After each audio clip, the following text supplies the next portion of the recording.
Welcome to HR9 news. Kadapa జిల్లా అవధూత కాశీనాయన మండల జ్యోతి క్షేత్రంలో ఇటీవల ఫారెస్ట్ అధికారులు పలు కట్టడాలను కూల్చివేయడం, దానిని ప్రతిపక్ష పాలక నాయకుల పర్యటనలో కాశీరెడ్డి నాయన అంశం దేశవ్యాప్తంగా సంచలనంగా మారింది.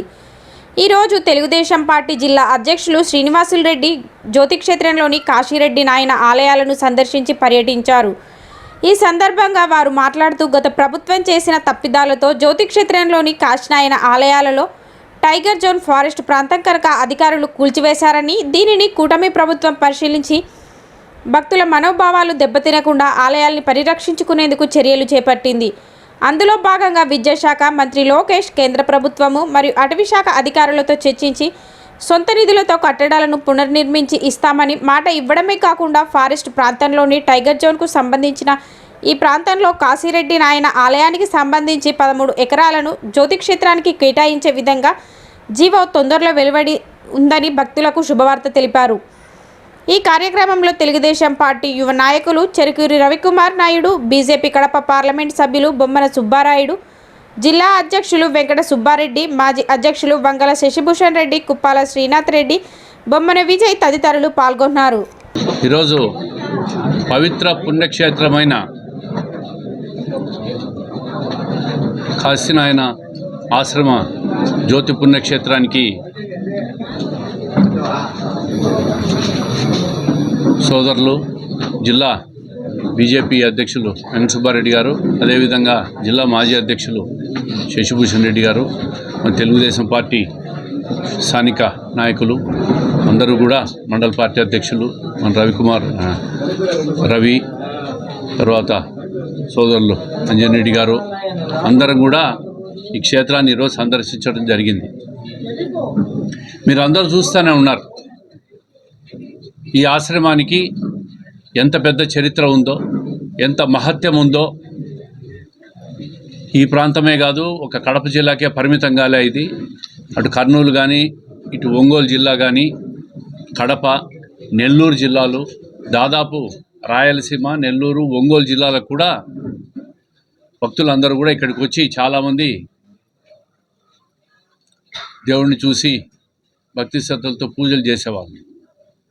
అంత పెద్ద ప్రసిద్ధిగాంచిన కాశీనాయన ఆశ్రమం ఇది. భగవంతుడు లక్ష్మీ నరసింహస్వామి గుడి కూడా ఇక్కడ ఉండడం మేమందరం కూడా ఇప్పుడే దర్శించుకున్నాం. ఈ సందర్భంగా మొన్న జరిగిన సంఘటన, అటవీ శాఖ వారు వచ్చినప్పుడు జరిగిన సంఘటన చాలా దురదృష్టకరం, బాధాకరం. పుణ్యక్షేత్రాల్లో కూడా ఇటువంటి నిర్మాణాలు కూల్చివేయడం, భక్తుల మనోభావాలు కానీ, ప్రతి ఒక్కరి హిందువుల మనోభావాలన్నీ కూడా దెబ్బతినే విధంగా మొన్న జరిగిన సంఘటనను మనం అందరం కూడా చూసుకోవాలి. సంఘటన జరిగిన తక్షణమే రాష్ట్ర ప్రభుత్వ నోటీస్కు రావడం, ముఖ్యంగా విద్యాశాఖ మంత్రి నారా లోకేష్ గారి నోటీస్కు సొంత ఖర్చులతో నిర్మాణం చేస్తా కూలిపోయింది అని చెప్పి ఇమీడియట్గా మొదలు పెట్టించిన విషయం కూడా అందరికీ తెలుసు.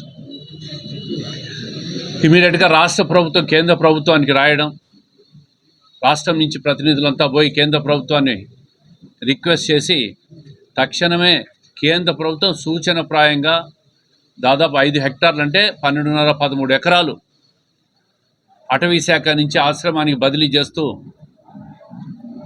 ప్రకటన కూడా చేయడం చూశారు. ఈ సందర్భంగా నేను ఒకటే అడుగుతున్నా, గత 5 సంవత్సరాల్లో వైఎస్ఆర్ కాంగ్రెస్ పరిపాలన ఉన్నింది ఇక్కడ. ఆ వైఎస్ఆర్ కాంగ్రెస్ పార్టీ వాళ్ళు ఇక్కడికి వచ్చి ఏదో జరిగిపోయిందని చెప్పి రాష్ట్ర ప్రభుత్వ వైఫల్యం అని చెప్పి మాట్లాడుతూ ఉన్నారు. 5 సంవత్సరాలు మీరు అధికారంలో ఉన్నారు. ఈ 5 సంవత్సరాల్లో మీరు ఈ అటవీ శాఖ సమస్యను శాశ్వతంగా మీరు ఎందుకు పరిష్కరించలేకపోయినారని చెప్పి నేను అడుగుతూ ఉంటాను.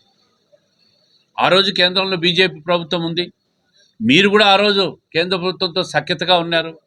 ముఖ్యమంత్రి గారు సొంత జిల్లాలో ఇటువంటి పెద్ద సమస్య వచ్చినప్పుడు, ఇంత ప్రసిద్ధిగాంచిన దేవాలయం ఉన్నప్పుడు దీన్ని ఎందుకు మీరు పరిష్కరించలేకపోతున్నారు? ఈరోజు మీ అధికారం కోల్పోయిన తర్వాత సమస్య వచ్చినప్పుడు తక్షణమే తెలుగుదేశం ప్రభుత్వం, కూటమి ప్రభుత్వం స్పందించి మన లోకేష్ గారు కానీ, ముఖ్యమంత్రి గారి దృష్టిలో కానీ పోయి కేంద్ర ప్రభుత్వం అని చెప్పి కేంద్ర అటవీ శాఖ మంత్రి కూడా ఇమీడియట్గా ఆమోదం తెలిపిన తర్వాత మీరెందుకు ఇప్పుడు వచ్చి ముసలి కన్నీళ్ళు గారుస్తున్నారని చెప్పి నేను అడుగుతా ఉన్నా. మీరు చేయలేని పని మా ప్రభుత్వం వచ్చినాక మేము చేసినామని చెప్పి మీకు కంటగింపు అని అడుగుతా ఉండా. మీరు ఏది సాధించలేని పనులన్నీ కూడా ఈరోజు ఈ కూటమి ప్రభుత్వం, డబుల్ ఇంజన్ సర్కార్, రాష్ట్రం కేంద్ర ప్రభుత్వాలు ప్రతిదీ సాధిస్తూ ఉన్నాయి. మీకు చేయాలని ఆలోచన కానీ, అవగాహన కానీ, తపన కానీ, భక్తుల ఆలోచన లేదు. ఆలోచన చేయలే మీరు గత 5 సంవత్సరాల్లో. హిందూ ధర్మాన్నే విస్మరించినారు గత ప్రభుత్వం. కేవలం వాళ్ళ స్వార్థానికి పనిచేసుకున్నారు కానీ ఏ రోజు కూడా రాష్ట్రంలో ఉన్న గత 5 సంవత్సరాల్లో రాష్ట్రంలోని హిందూ దేవాలయాలను కాపాడుదామని చెప్పి ఆలోచన మీరు చేయలే. ఈరోజు స్థానిక శాసనసభ్యురాలు, స్థానిక ఎమ్మెల్సీ, ఎంపీ వచ్చి అవి నిర్మాణాలు కూలగొట్టిన తర్వాత ముసలి కన్నీళ్ళు గారుస్తూ ఉంటారు. మీరు చేయలేని పని ఈరోజు ఈ మా ప్రభుత్వం చేసింది. ఈ ఆశ్రమాన్ని అన్ని రకాలుగా కాపాడుకుంటాం. రాష్ట్ర ప్రభుత్వం కానీ, కేంద్ర ప్రభుత్వం కానీ తక్షణమే స్పందించి దీని మీద చర్యలు తీసుకున్నారు. ఏదైతే కూలిపోయిందో దాన్ని సొంత ఖర్చులతో నిర్మాణం చేస్తామని చెప్పి నారా లోకేష్ గారు చెప్పిన మాట నిలబెట్టుకున్నారు. ఈ విషయాన్ని ప్రతి ఒక్కరూ గుర్తుపెట్టుకోవాలని చెప్పి, ప్రతి భక్తుడు ఈ విషయాన్ని గుర్తుపెట్టుకోవాలా. ఏదైతే రాష్ట్ర ప్రభుత్వం చర్యలు తీసుకుందో ఆ చర్యలన్నీ కూడా ప్రతి ఒక్కరికి తెలియజేయాలనే ఉద్దేశంతోనే ఈరోజు ఇక్కడికి వచ్చినాం. భారతీయ జనతా పార్టీ నాయకులు కానీ, మేము జనసేన వాళ్ళందరం ఇక్కడికి వచ్చి వాళ్ళు చేయలేని పనులన్నీ కూడా ఈరోజు వచ్చి ప్రభుత్వాన్ని విమర్శిస్తూ, ప్రభుత్వం ఇవన్నీ కూడా అరికట్టలేకపోయిందని చెప్పి మాట్లాడుతూ ఉంటారు.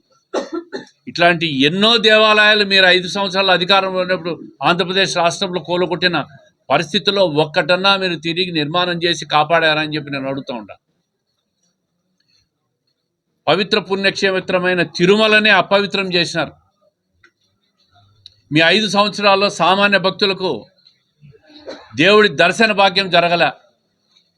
ఈరోజు తిరుమలలో సామాన్య భక్తులకు ప్రాధాన్యత ఇస్తూ ప్రభుత్వం కానీ, టీటీడీ కానీ పూర్తి స్థాయిలో చర్యలు తీసుకునింది. ప్రతి సామాన్య భక్తుడు ఎంతో సంతృప్తిగా పోతూ ఉంటాడు. కాబట్టి ఇటువంటి దేవాలయాలన్నింటినీ కూడా కాపాడే బాధ్యత, పునర్నిర్మాణం చేసే బాధ్యత, అభివృద్ధి చేసే బాధ్యత ఈ ప్రభుత్వం, కేంద్ర ప్రభుత్వ సహకారంతో తప్పకుండా తీసుకుంటాం. ఎక్కడా కూడా భక్తుల మనోభావాలు కానీ వాళ్ళు ఎవరు కూడా ఇబ్బంది పడకుండా అన్ని ఏర్పాట్లు భవిష్యత్తులో చేసేదానికి ప్రభుత్వం అన్ని చర్యలు తీసుకుంటుందని చెప్పి ఈ సందర్భంగా తెలియజేస్తాం.